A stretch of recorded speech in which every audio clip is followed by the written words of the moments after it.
Bonjour Eric. Bonjour Frédéric. Prêt à traverser le pont? Bah oui, avec plaisir, j'aime bien les traverser.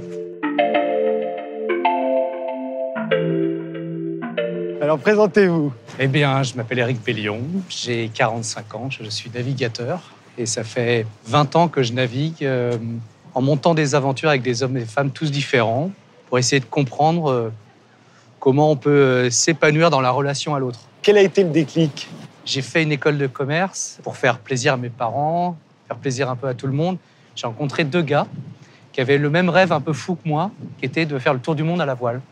Il se trouve qu'un de nous trois avait deux cousins handicapés. Et en fait, on a embarqué les 45 jeunes adultes de leur association sur un périple de 3 ans autour de la planète. Ce qui a tout changé, en fait.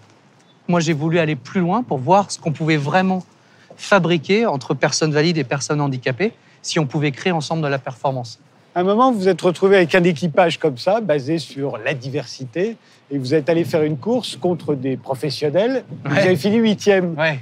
Et c'était une belle réussite.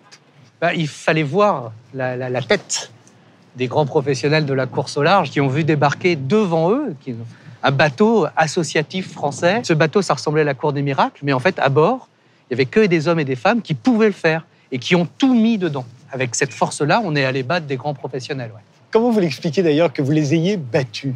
Je pense qu'en pariant sur nos différences, en les pointant du doigt à chaque fois, on a annihilé le pire poison de toutes les équipes, qui pour moi est la rivalité. On est dans un monde où on ne signale pas trop les singularités de chacun. On essaie de lisser ou mettre dans des cases. Moi, j'ai une haine des cases. Ça simplifie, donc ça amène de la bêtise.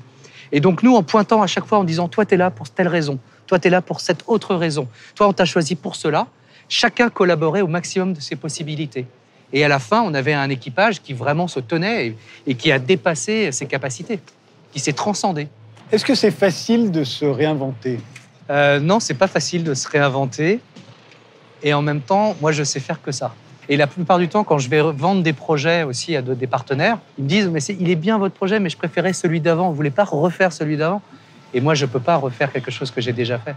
Et c'est quoi votre nouveau projet, là, en une phrase? Alors, il est un peu secret, mon nouveau projet.